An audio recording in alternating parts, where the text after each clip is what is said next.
l'impact de la gestion de l'image dans la pratique du sport en République démocratique du Congo. Nous en parlons dans ces numéros de votre magazine avec Maître Fiston Mwanké. Il est membre, bien sûr, l'un des membres du LG Sport Consulting Agency, cette agence d'ailleurs qui avait géré par moment l'équipe première des Léopards Football Messieurs de la République démocratique du Congo, appréciée d'ailleurs par les Congolais de partout, mais depuis un temps, les choses semblent ne pas bien marcher. D'ailleurs, lors de la dernière CAN, les constats étaient quasi amers. On n'a vraiment pas retrouvé la très bonne dynamique de leur début dans la gestion de l'image de l'équipe première de la RDC. Il va certainement nous en dire un peu plus dans cette émission. Maître Mwanké, bienvenue. Merci beaucoup. Merci, je te remercie Valdo de me donner cette opportunité de me dévoiler au grand jour. Voilà. Bon, nous n'allons pas que parler de la gestion de l'équipe première. Hein. Non, non, on va dans la, comme je l'ai dit, hein, on va parler vraiment de l'image dans son ensemble. Hein. Qu'est-ce qu'il faut pour obtenir une bonne image dans la gestion de la pratique du sport ici en République démocratique du Congo? Je ne dis pas football, je dis sport parce que même les handball, les taekwondo, les karaté, les judo, tous ont besoin d'une bonne image. Même l'homme, l'humain, hein, l'image, l'extérieur, il faut toujours bien soigner. Dites-nous un peu, de l'extérieur, comment regardiez-vous l'image du football de la République démocratique du Congo avant que vous ne soyez dans les affaires? Alors, je voulais juste d'abord compléter votre présentation. Au-delà d'être membre de LG Sport Consulting Agency, je suis aussi d'abord naturellement avocat sportif. Ah ben, j'ai dit maître. Oui, voilà, et je me sentirais plus à l'aise de parler de la question de l'image parce que ça vaut aussi des questions de droit. Et aussi, je suis aussi fondateur et président d'une association qui s'appelle Sport sans frontières, qui a les objectifs de la protection des droits du sport ainsi que la promotion des talents. Et très récemment, je venais d'être promu deuxième vice-président de l'Association africaine des droits sportifs. C'est une association internationale. Nous œuvrons sur le continent africain et je suis élu deuxième vice-président de cette association Association africaine des droits du sport. Que des postes, que des fonctions, une charge pour vous ou bien bon, vous vous sentez à l'aise en occupant toutes ces fonctions? Oui, je me sens à l'aise. J'essaie de me partager un peu. Après, c'est comme pour l'Association africaine des droits des sports, ça se gère à distance. Et puis nous avons des agendas bien détaillés pour des rencontres en physique. Et pour LG, nous avons une très bonne équipe, très bonne équipe des vrais professionnels qui travaillent dans l'ombre ou qui travaillent aussi au grand jour, qui rendent vraiment possible le travail que nous faisons. Et nous sommes dans le relationnel ainsi que la faisabilité de la chose. Donc, c'est pas aussi trop grave, mais c'est à travers avec beaucoup de détails, être très juste dans tout ce que nous faisons pour que nous ne revenons pas 2 fois, 3 fois sur la même chose. C'est ce qui fait maintenant que le travail soit un peu plus chargé. Mais après, quand c'est bien planifié, c'est bon. Je reviens sur ma question de l'extérieur. Avant que vous ne soyez vous nous foulez, je dirais bien les sols, je parle de LG, les sols de la République démocratique du Congo, de l'extérieur. Comment voyez-vous l'image du sport en général et en particulier du football? Alors, c'est l'une des motivations.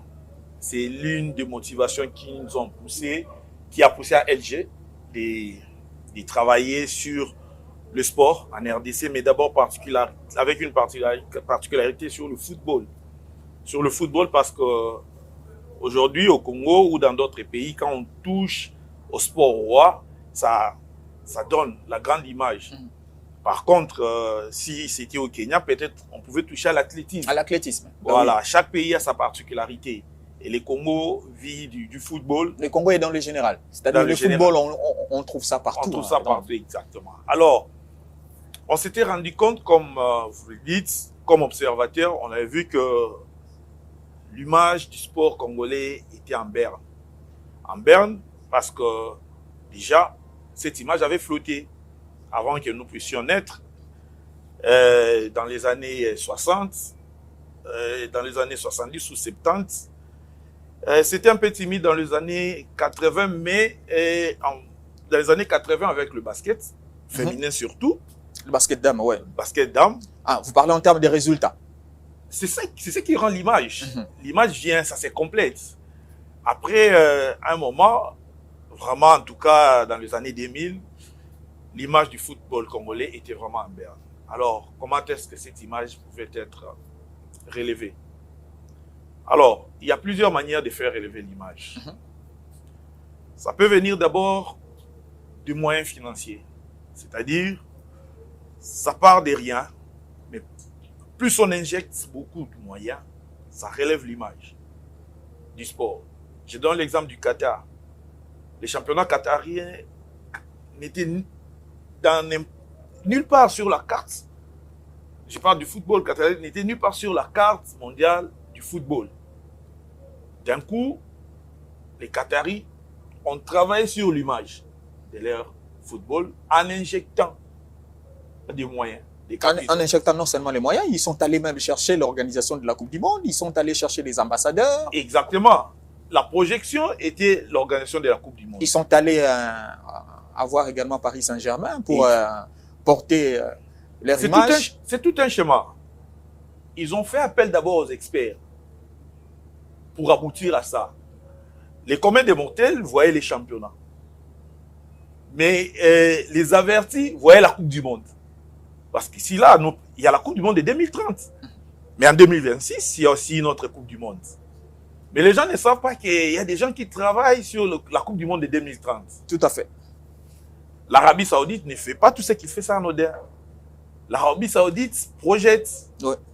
Malheureusement, la Coupe du Monde de 2030 doit l'échapper. Tout simplement parce que c'est le centenaire de la Coupe du Monde. Et la FIFA a pensé organiser ça autrement en impliquant tous les continents. Voilà. Ça sera pour la première fois que l'Afrique organise aussi la Coupe du Monde. Non, non. Face partie. Ah, la deuxième fois. La deuxième fois, en 2010, hein, rappelez-vous. Hein, voilà. Avec le sacre de l'Espagne. Ça ne se répète pas régulièrement. Voilà. C'était une exception, ça valait la peine. C'est toujours dans cette dynamique-là que cette Coupe du Monde est en train de se bonifier. Exact. Parce que même la Coupe du Monde 2026, ça va s'éclater également. Ça va s'organiser dans plusieurs pays. Et puis la Coupe du Monde 2030, centenaire, donc là maintenant on parle continent. On serait un peu plus partout en Amérique, en Afrique, en Asie.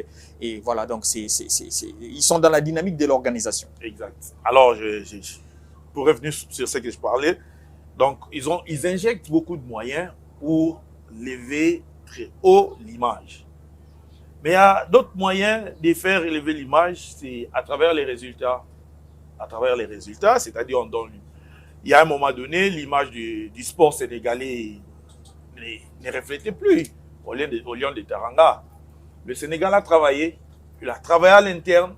Le Sénégal n'avait pas assez de moyens pour faire ce que les Saoudiens sont en train de faire aujourd'hui, pour faire ce que le Qatar avait fait. Mais les Sénégalais ont travaillé sur leur force, la formation des jeunes qu'ils ont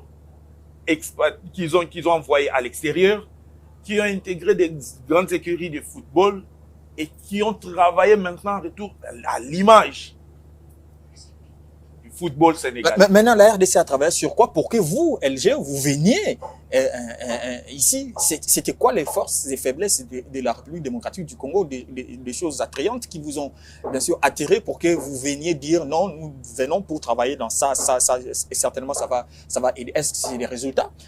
Les résultats, quels sont ces résultats-là?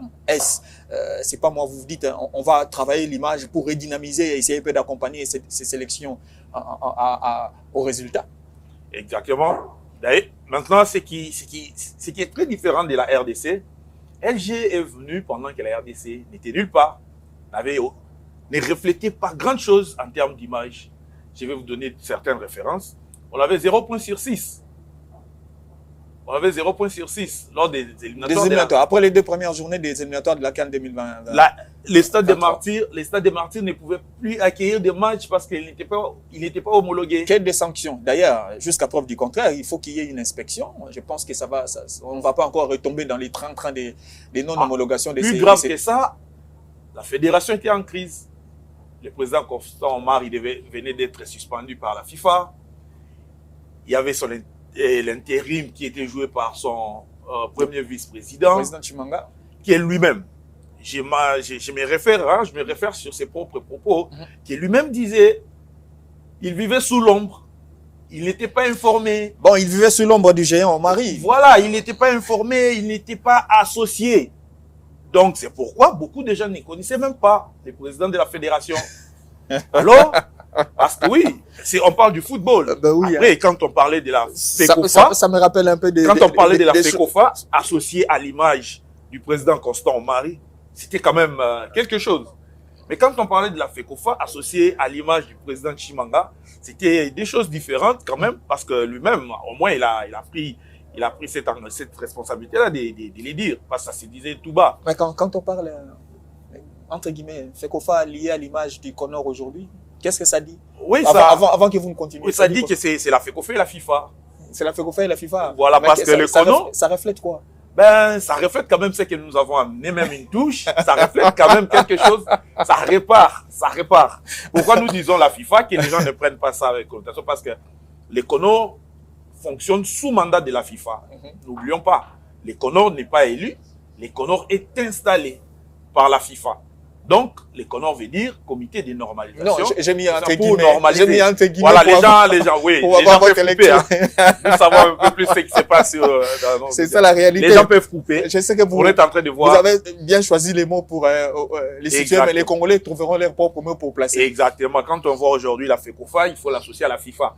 Donc, le Conor, il ne faut pas voir l'image de l'associer à la FIFA, mais cette FECOFA ne reflète nullement l'image de la Fédération internationale de football association, parce que la FIFA, son image, elle est très grande. Ça n'approche même pas, hein, entre nous soit dit. S'il faut qu'on redescende un peu sur terre. Ça dépend maintenant des réalités qui les réalités, les contextes. Et du football congolais. Et les réalités sont tellement lourdes que ça absorbe.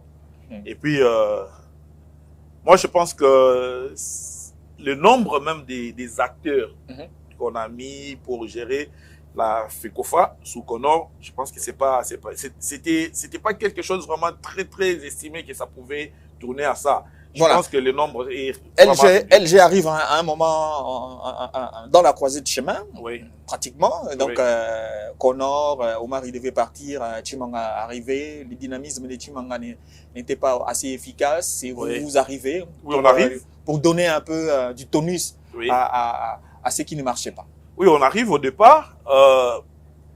On commence avec la fédération lors du match du barrage RDC Maroc. Alors, la première des choses qu'on remarque, des grandes rencontres se jouent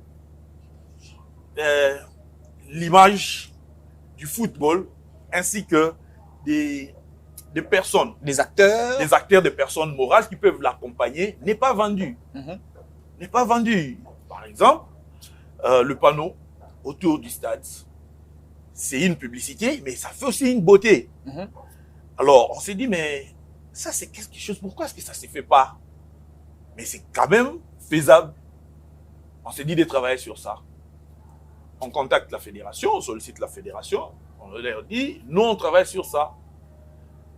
Mais, sachant comment est-ce que l'écosystème du sport congolais marche, on n'a pas demandé de nous rémunérer comme ça. On s'est dit, on sera rémunéré sur base de performance. Ça parlait en termes de pourcentage. Ce n'était pas un risque? Ou bien vous avez la certitude qu'en football, l'argent finit toujours par passer. Voilà pourquoi vous avez pris cette option. Non, les risques quand même. Mais dans tout ce que nous faisons. Petit risque? Pas petit risque. C'était un monde inconnu.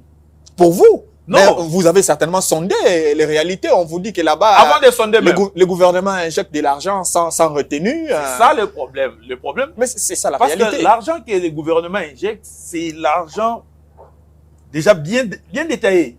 C'est sur base d'un budget quelconque que le gouvernement injecte pour l'activité. Mais pour la continuité, ce qu'on devait ramener à la fédération, c'était pour la continuité. Ce n'était pas l'argent de l'État. C'était l'argent qui devait entrer dans la caisse de la fédération. C'était ça. Mais ce que l'État injecte, c'est parce que c'est une activité, c'est l'appel sous le drapeau. Et l'État, il y a un budget, l'État... Vous dites appel sous les drapeaux, mais il y a des gens qui se sont fait de l'argent là-dessus, entre nous soit dit. Même à l'Est, pendant la guerre, il y a des gens qui se font l'argent. On n'encourage pas. Qu'on n'encourage pas, bien sûr. Mais c'est pendant l'appel sous le drapeau. Maître. Oui, bien sûr. Mais le président de la République lui-même l'a dit. Mais qu'est-ce qui l'a poussé à revenir sur le moratoire des peines de mort? Mais c'est tout ça là. L'argent qu'on envoie pour les guerriers, et après, il y a les gens qui sont sous les drapeaux, qui se font la santé financière. Allons-y, vous prenez le risque. Alors, de vous lancer dans un trou noir que vous ne connaissiez pas. C'était pas aussi facile. On n'était pas aussi accepté comme tel. Il y avait aussi certaines choses ou certaines réalités qu'on avait trouvées, des propositions qui allaient contrairement à notre vision, à notre méthode de travail. Alors, on propose, au finish, on nous accepte. Mais, comme anecdote, on regarde notre âge, ce qu'on parle, et ce qui doit se réaliser. Et ce qui doit se réaliser, et les paquets qui doivent vous accompagner ou accompagner votre travail. On n'avait rien demandé comme argent. On avait demandé qu'une seule chose. C'est quoi? Les mandats. C'est-à-dire que la fédération écrive. Que ça soit formel. Que vous formalisez. Formel, voilà, que nous travaillons avec tel. Pour notre compte, pour tel objectif. Et on définit les tâches. On définit les tâches. Le mandat juste. C'est tout ce qu'on avait demandé. Vous l'avez obtenu? Bien sûr, on l'avait obtenu. On l'avait obtenu après avoir vraiment... il fallait qu'on défende nos valeurs. Il fallait qu'on défende notre travail. Il fallait qu'on dise, avec zéro expérience sur le plan national. Mais on avait déjà travaillé ailleurs sur ça. Mais vous avez également reçu le coup de pouce de Sébastien Desabre. Non, à l'époque, Sébastien n'était pas encore là. Sébastien n'était pas encore là. Là, on reste dans... Avec Coco Cooper, on sait où est-ce qu'on allait se voir. Alors, je vais expliquer comment est-ce que les gens pensent que Sébastien est derrière notre coup. Non, on va y arriver. Alors, le travail fait lors de double confrontation. On accepte. Alors, on a des tâches très bien réparties. Je salue mon binôme, Guy Losenjo. Alors, un bon travail. Un bosseur, je vous assure, comme pas possible. Un garçon qui bosse, qui ne dort jamais. Jamais. Très maniaque, très exigeant. Et vraiment, lui, c'est les résultats qui comptent. On va sur notre carnet d'adresses. On commence à contacter les entreprises. On avait un partenariat à l'extérieur qui tombe sur une société marocaine. Comme c'était un match contre le Maroc, ça touche l'espace marocain et ça revient au Congo. Vous allez balancer l'image du match contre le Maroc. On avait fait l'affichage à deux niveaux. Il y avait autour du terrain et après la piste d'athlétisme. Je me rappelle même le jour où on installait des panneaux. On était avec... Il y a eu débordement? Il y a eu débordement de partenaires? Oui, il n'y avait plus de place. On avait même... élagué certains... Oui, il n'y avait plus de place. Parce que si vous prenez quand même l'argent de quelqu'un et qu'il n'y a plus d'espace où mettre le panneau publicitaire, comment est-ce que vous allez justifier cela? Tout ça... Et en plus, à chaque client, il faut prendre des photos et des vidéos pour... justifier. Et puis, le comble était que les sociétés congolaises doutaient.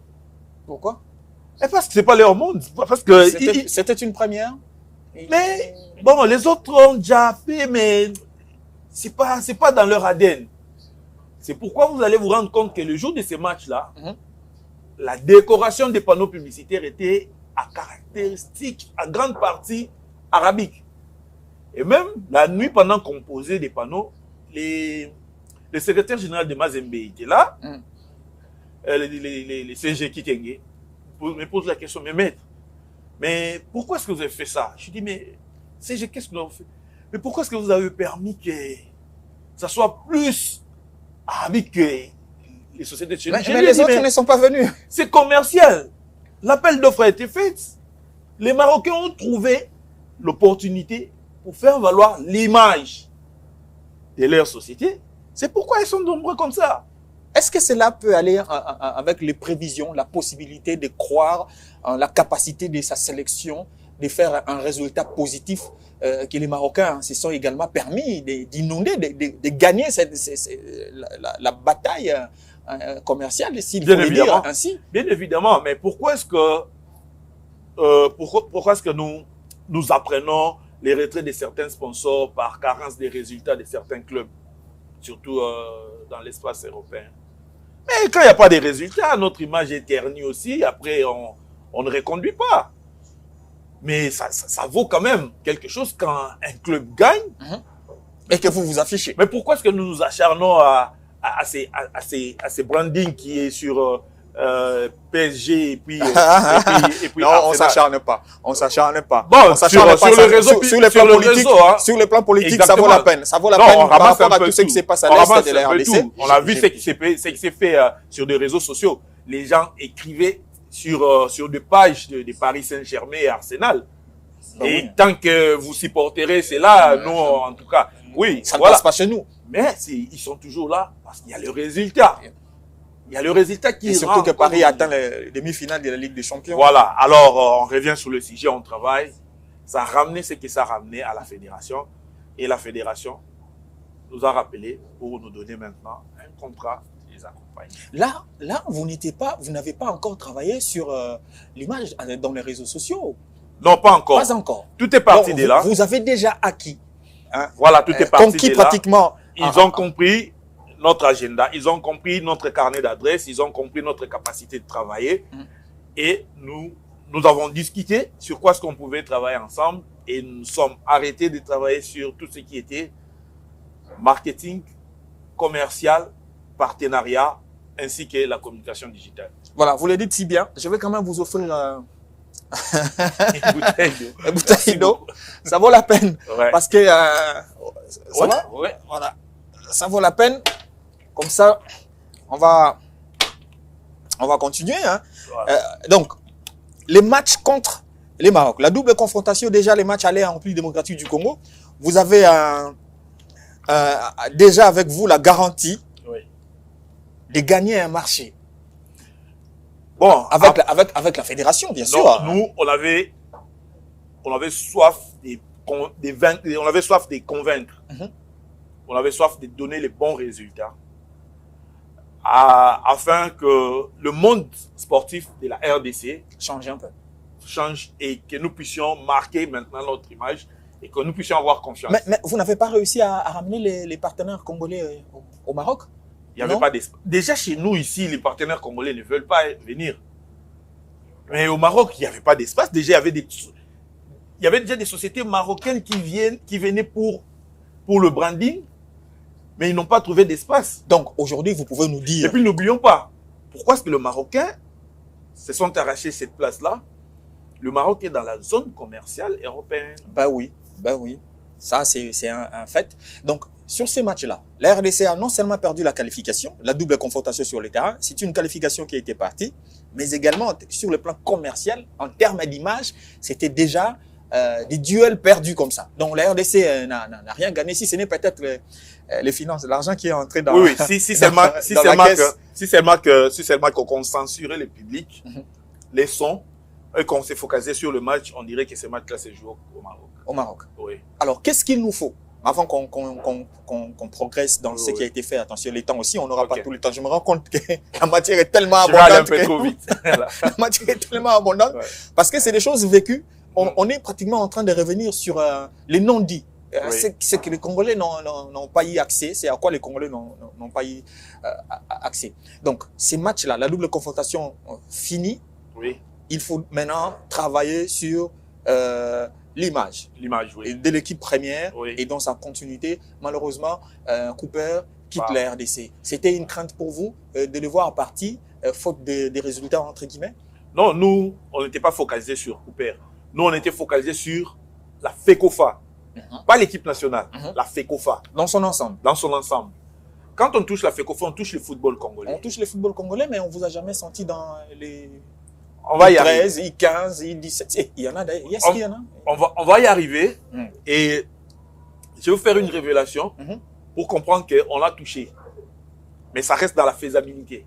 Ah, ça reste dans la faisabilité. Oui, et puis c'est effectif, ça s'est fait. Ça s'est fait. C'est quelque chose que les gens ne connaissent pas. Alors, on nous donne cette opportunité-là. On va aller jouer le match contre la Mauritanie à Lubumbashi. Alors, pour ce match-là, on dit nous devons refaire l'image de l'équipe. Là, c'est déjà après les 2 matchs perdus. Hein. Après les 2 matchs perdus, ici, voilà. Et chose que vous allez encore comprendre que les résultats comptent. Les éliminatoires de la Coupe d'Afrique, on perd ici contre le Gabon. Ouais. 1-0. Oh, quelle victoire. Les Gabonais arrivent en retard, et puis ils arrivent... on perd déjà contre le Soudan. Ouais. On vient perdre ici la deuxième journée contre le Gabon. Déjà, quand on perd contre le Soudan, quand on vient contre le Gabon, on essaie de... Contre le Gabon, c'était flagrant. Oui, entre nous, ça dit parce qu'on est à domicile. Exact. Avec tout ce qu'il y a eu autour de l'organisation de ces matchs-là. C'était froid. Très froid. L'équipe arrive au stade en retard. En provenance de l'aéroport. Non. L'équipe de la RDC. Exact. Pendant que les Marocains arrivaient directement de l'aéroport jusqu'au stade. Oui. Et est-ce que ce qui entoure l'organisation des matchs avant peut également avoir un impact négatif sur ce qui doit être fait en termes d'image? Non, pas les jours J. Je parle en termes d'image. Pas les jours J. Pas les jours J. Parce que nous bouclons déjà en termes d'image de l'équipe nationale. Oui, ça peut ternir. Mais quand ça commence à se répéter et tout ce qui va se suivre aussi, c'est ça. C'est un tout. Ça fait partie de l'organisation. C'est pourquoi j'ai dit, après notre défaite contre le Soudan, le jour du match, la semaine du match contre les Gabon, on contacte les sociétés pour faire le même travail des branding. Aïe. Vous n'avez pas les gens confondent maintenant l'INA foot. Et équipe nationale. C'est le football congolais. C'est le championnat il a raté. Votre championnat ne prend pas fin. Mais pourquoi aller salir notre image dans un football? Oh là là, oh là là. Non. Déjà, papa, football congolais, c'est quoi? On a perdu contre le Maroc ici, on n'est pas parti à la Coupe du Monde. Après, les championnats ne s'achèvent jamais, tout ça. Après, ça quoi avec l'image de l'équipe nationale? C'est le football dans son ensemble, dans sa totalité. C'est ça. Quand maintenant, quand il y a du désordre partout, et puis, ça part dans tous les sens parce que nous rencontrons les responsables de marketing et commercial de certaines entreprises qui n'ont aucune image du football, qui ne connaissent pas comment est-ce que l'écosystème fonctionne. Au moins, on peut voir pour ceux-là qui ont quand même pris les naming du championnat. Devant eux, nous avons un discours très, très direct. Ils disent ici ça ne va pas, ici ça va, on vient parce que. On ne vient pas parce que. Parce qu'ils savent déjà, ils ont déjà investi dans ça. Mais les autres, c'est très compliqué. Ils disent d'ailleurs, vous avez vu d'abord, d'ailleurs, les naming, il n'est plus venu avec vous. Parce que votre football est ceci. Voilà. Après, ça nous a causé un peu du tort.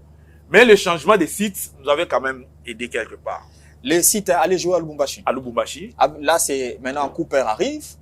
Avec, Sébastien arrive avec ses exigences. On s'est dit, mais Sébastien veut également changer les choses. Entraîneur, manager, c'est certainement lui qui commençait à vous pousser, parce que ça s'est dit. Non, il nous a pas poussé. Il vous a quand même apporté de son expertise aussi à travers ses exigences en termes d'image, parce qu'il s'y connaissait, il s'y connaît d'ailleurs. Non, il ne nous a pas poussé. Alors, la petite histoire était que on avait donné notre plan de travail à la fédération. On les a dit, c'est un match de tout.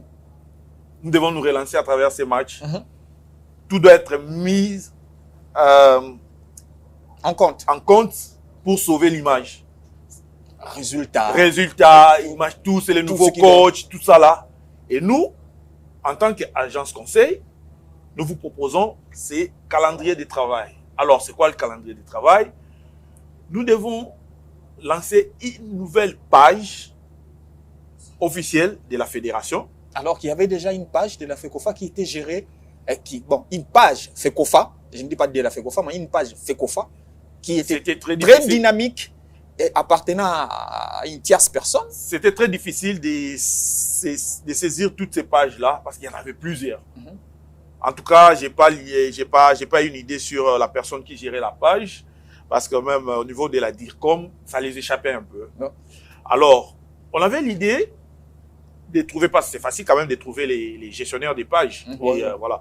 Après, on avait l'idée quand même de contacter certains gestionnaires des pages qui avaient déjà quand même les nombres assez d'abonnés. Voilà. Pour racheter quand même. On s'est proposé ça pour racheter. Mais après, on s'était dit, non, qu'on parte à zéro. C'est quand même la fédération. C'est l'image de la fédération qui va faire qu'il y ait beaucoup d'abonnés. Et puis, le contenu de ces pages-là. Alors, nous sommes repartis à zéro. Nous avons engagé un community manager, un professionnel. Là, quand vous dites vous, c'est LG ou la FECOFA? Bon, parce que nous travaillons, c'est la FECOFA. Nous travaillons sous le mandat. Après, c'est le travail de LG, mais pour le compte de la FECOFA. Alors, on a mis en place une équipe vraiment très professionnelle, avec un bon photographe, que je peux citer les noms. Bienvenue Doumbi. Il est photographe de la Ligue. Il faut citer. Nous avons pris un reporter, un journaliste reporter, Billy Kinkela. Maître Brasseur. Maître Brasseur. Nous avons pris un caméraman quand même qui a eu à travailler. C'était ciblé, qui a eu à travailler dans un club. À l'époque, Patrick Kanou venait de travailler avec DSMP, Maréchal, avec DSMP. Alors, on s'est focalisé sur ce travail-là. Et puis, la perle rare, c'était le réalisateur, l'infographe. C'est lui qui est le monteur. Il dort jamais. Neps Info. C'était la perle rare. Je suis allé le puiser pendant qu'il s'intéressait de moins du foot. Parce que il avait son monde. Ce n'est pas des pratiques. Les clubs n'ont pas besoin de ça. Il y a certains clubs qui... Je l'ai convaincu. Il n'était pas vraiment très... Attends, je l'ai convaincu quand même. On a formé cette équipe-là. Nous sommes partis pour Lubumbashi. Premier travail. Et on avait sollicité les rendez-vous avec les sélectionneurs à Lubumbashi. Et les sélectionneurs, non, c'est ici qu'on s'était vu avec les sélectionneurs, parce qu'on avait commencé avec la conférence de presse. Sa conférence de presse. Exactement. Il vient, il trouve que la conférence de presse devait se tenir ici. On se rencontre, on l'explique ce qui devait se faire de notre communication digitale. On lui dit, en entrant, on doit vous prendre de l'extérieur jusqu'à l'intérieur, tout ça là, voilà ce qui devait se passer. Donc vous l'avez pratiquement géré. Lui, ce n'était qu'un acteur et vous étiez en train de... ses idées. N'oublions pas qu'il venait fraîchement des Niort. Ouais. N'oublions pas qu'il a coaché des clubs quand même qui ont la communication digitale, qui fonctionne. Il nous a dit, mais ça, on doit travailler sur ça. Ça doit aller vraiment avec... Parce qu'il est le sélectionneur manager. C'est lui qui donne l'image. C'est très, très important. Les corps du programme, tout, c'est lui. C'est lui qui conçoit. C'est lui qui décide sur qui doit faire quoi. On ne peut pas chasser les images, on ne peut pas communiquer pour l'équipe nationale. Sans son approbation. On nous a dit même dans la sélection des images, des photos à mettre en ligne. C'est là où les gens pensent et disent que les sélectionneurs nationaux nous a poussés. Alors qu'il a trouvé un travail. J'aimerais bien, parce que je ne sais pas s'il faut vraiment qu'on dise avoir un deuxième numéro sur ça. Mais ma question par rapport au temps, parce que quand on voyait déjà, on me dit les temps. Donc, j'aimerais bien, vous faites les matchs contre la Mauritanie. Il y a maintenant. On lui donne notre canevas. Je parle pas, je ne vais pas travailler en interne. C'est vrai. Non, c'est superficiel. Hein. J'ai dit, on lui donne notre canevas, et Lubumbashi, on lui dit, on a programmé un shooting photo. Ça n'a jamais été. Dans la sélection nationale. De la RDC, il faut préciser. De la RDC. Il faut préciser que ça n'a jamais été. On lui propose comment est-ce qu'on va travailler. Lui nous dit, chaque jour, il faut venir vous soumettre au programme. Le programme petit. Et pendant ce temps, les médias officiels de la sélection nationale, ils jouent quel rôle? Ils coordonnent. Nous sommes sous sa responsabilité. Nous sommes sous la responsabilité de la DIRCOM pour la communication. En équipe nationale, les médias officiels, c'est lui qui a la responsabilité. C'est lui qui coordonne. Donc là, on fait le programme des sélectionneurs. Oui, Jerry Kalemo, que je salue le vieux. Le programme est fait avec les sélectionneurs, les médias officiels, ainsi que l'équipe et nous. Et puis, quand on finit, on amène auprès du sélectionneur. Il dit ça, il faut enlever ça, vous gardez, tout là. Voilà. Après, je vais vous donner même l'anecdote. Pour tout ce qui est des photos des joueurs, aucun joueur n'avait accès à ces photos. Hein. Pourquoi? Parce que même, bon, je n'entrerai pas dans le fond. C'est trop verrouillé. Voilà. Les sélectionneurs décident que les joueurs vont avoir les photos à la veille du match pour booster leurs images. Non, pour booster la rencontre. C'est-à-dire, les joueurs sont dans l'équipe nationale, mais ils ne communiquent pas. Il y a la fin de voir, mais les joueurs ne communiquent pas. Mais les joueurs, ils communiquent. Et puis, ils nous aident à taguer la fédération. Les gens taguent les joueurs, vont dans la fédération. Et c'est comme ça que vous avez vu l'image maintenant. Et les retombées. Les retombées, en tout cas. Ça, c'est vous. Vous en avez vraiment tiré profit parce que tout le monde était d'accord sur ce travail-là. Tout le monde vous a adopté, vous a apprécié. Mais malheureusement, en RDC, les bonnes choses peinent à durer. Chose que peut-être les gens ne vous ont jamais dit. On est dans nos petits salons.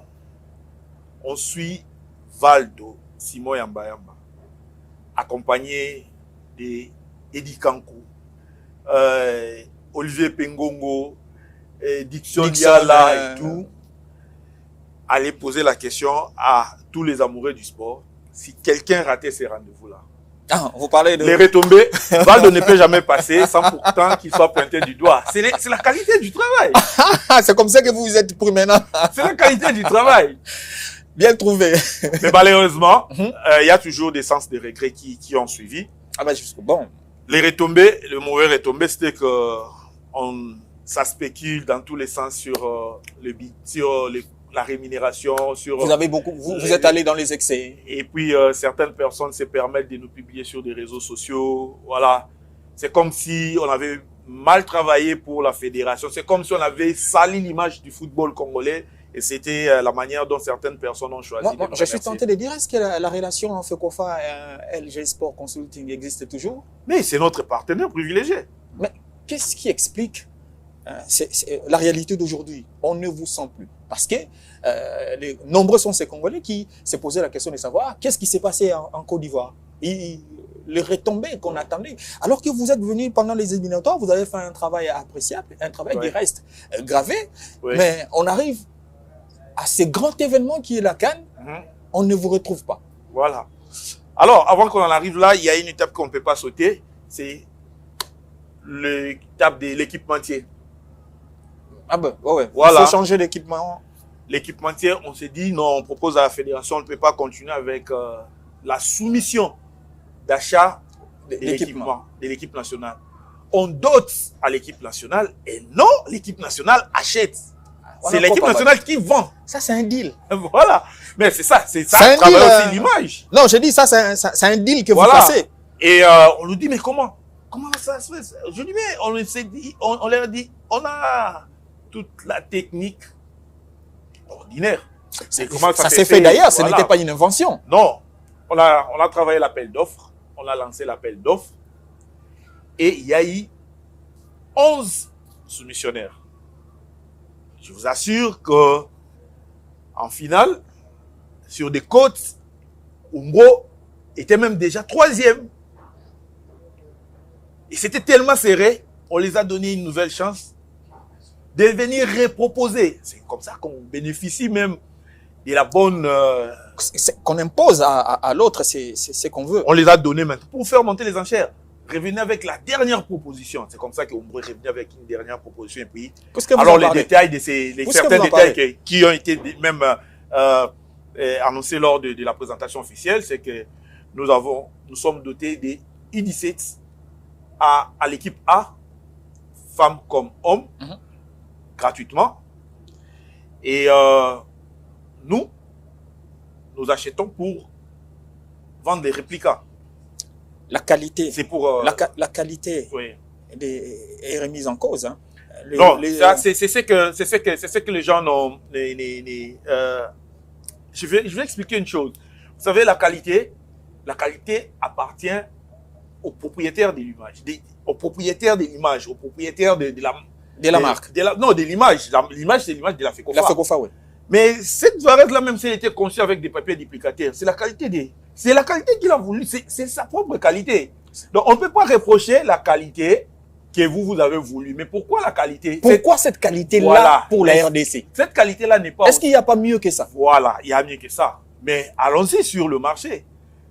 Savez-vous, pouvez-vous estimer les prix qui coûtent 100 un euros, maillot 100 euros, non, 90. Nigeria. Le Nigeria était la première nation à épuiser son lot de maillots à la Coupe du Monde 2018. Le Nigeria vendait son maillot à 150. Le Maroc, on ne peut pas comparer. On ne peut pas comparer avec le Ghana. Donc, seriez-vous en train de dire cette qualité-là est proportionnelle au pouvoir d'achat du Congolais? Pouvoir d'achat. 35 $. Imaginez, 35 $. Mais en Europe, quand certaines personnes appellent pour les acheter le maillot de l'équipe nationale, quand vous lui dites c'est 35 $, mais ils achètent 10. Bon, Maître Fiston, je pense que le temps nous est imparti. Voilà. Touche malheureusement à la fin. On va prendre les 3 dernières minutes. Oui. On va essayer un peu d'atterrir pour faire comprendre à nos téléspectateurs c'est quoi l'importance de l'image. Qu'est-ce que la bonne image peut vous apporter dans la pratique du sport, pour ne pas dire dans la pratique du football ici en République démocratique du Congo. En peu de mots, il faut juste les trouver. J'aimerais bien vous revoir et vous avoir encore davantage pour qu'on tire en longueur ces explications pour que nos nombreux téléspectateurs arrivent à comprendre certaines réalités, parce qu'on est tous dans les on-dit, on ne va pas trop rester dans les on-dit. Nous sommes là pour leur permettre d'avoir la bonne et la meilleure information. Alors, c'est comme on demande aussi à la barre, d'être bref et concis. Alors, je prends 2 minutes pour parler de l'image, je prends 1 minute pour parler de notre absence à la CAN. Alors, notre absence à la CAN était très claire, très simple. C'était un problème de l'État. Un problème de l'État, pourquoi? Parce que nous sommes l'agence conseil de la fédération. Nous travaillons avec le budget de la fédération. La fédération soumet son budget à l'État. Arrivé au niveau de l'État, l'État dit pas eux. Nous sommes victimes de ça. Nous sommes victimes de ça. Si je vous dis que nous avons couvert le stage de Douala, on n'a jamais touché. Mais la fédération s'est forcée quand même de faire quelque chose. De vous soulager. Voilà. Et il y a tant de choses autour on va pas entrer. Ça, c'est le côté là, en tout cas, noir. En bref, voilà pourquoi est-ce que LG n'a pas travaillé à côté de la fédération. Nous, la responsabilité, c'est sur la fédération. La fédération jette sur l'État, mais ce que nous connaissons dans le circuit, c'est l'État. Alors, on entre sur la nécessité de l'image pour le sport. Pour chuter. Alors, la nécessité de l'image est des grands apports pour le sport. Le sport en général. En tout cas, l'image du sport, c'est ce qui vend. C'est ce qui donne... l'image, c'est le catalyseur. Aujourd'hui, je vais donner un exemple. Il faut aller par des exemples. Prenons l'image du sport tanzanien aujourd'hui. La réalité qui se vit, c'est très, très différent de l'image qui se vend. C'est ça. C'est tout simplement ça. Travailler l'image, appel aux investisseurs, appel aux sponsors, appel à tout le monde de venir se réunir autour des différentes disciplines parce que l'image a été bien vendue. Mais quand l'image s'éternit, c'est là où vous voyez tout le monde s'est retiré et le football tombe. Et les sports, j'allais dire. Et les sports on comprend. Fidèle téléspectateur. C'est pourquoi aujourd'hui, vous allez voir qu'un club de football congolais aille solliciter les sponsoring auprès d'une société, une entreprise. Vous dira, mais je gagne quoi derrière ça? C'est très compliqué. J'aimerais bien vous avoir très très prochainement pour cette fois-là à parler dans ce sens de l'image, mais on va faire focus sur le championnat. Parce que le championnat de la RDC et les acteurs, bien entendu. On ne sait pas parler du championnat sans ses acteurs. Voilà. On doit revenir sur cet angle-là parce qu'aujourd'hui, on s'est attardé un peu sur la sélection nationale pour essayer un peu de comprendre comment c'est quand même important. Ça valait la peine. Voilà. Parce que même moi, j'ai beaucoup appris de certaines réalités inside, ce qui devait être fait, ce qui n'a pas été. Je vais solliciter vous avoir très prochainement pour, comme je l'ai dit tantôt, revenir sur l'image. Fidèles téléspectateurs, vous l'aurez certainement compris. Hein, la matière, elle est tellement abondante, Maître a beaucoup à dire, mais nous allons échelonner cet exercice, sinon cette thématique à travers deux étapes, voire trois. Cette fois-là, nous parlerons du championnat de la République démocratique du Congo qui a besoin également d'être boosté en termes d'image, mais qu'est-ce qui doit être fait autour pour pouvoir mieux vendre le championnat de la RDC, ça vaut vraiment la peine. Et si possible, nous attarder également sur d'autres disciplines sportives ici en République démocratique du Congo, parce que la RDC, on en pratique beaucoup. On a la boxe. Les cartes, d'ailleurs, ces derniers temps, la boxe est en train de porter haut l'image de la République démocratique du Congo. Mieux, je me permets de le dire, mieux que le football, parce que le football, ça ne gagne pas en termes de trophées, ça ne remporte pas des compétitions, je l'ai dit ainsi, et surtout pas en équipe nationale. Depuis, ça traîne un tout petit peu. Je dis un grand merci à toute l'équipe technique qui s'est mobilisée pour pouvoir faire les choses dans les normes. Et un grand merci à tous ces hommes, ces maestros, ils sont dans l'ombre, mais c'est eux, c'est grâce à eux. Nous ne sommes que des simples pions qu'on manipule, mais les acteurs, ils sont derrière les caméras, ils sont dans la réalisation, ils sont placés ça et là. Un grand merci à vous, surtout à vous fidèles téléspectateurs de nous avoir suivis. Prenons rendez-vous au prochain numéro. Dans l'entretemps, n'oubliez pas, prenez grand soin de vous.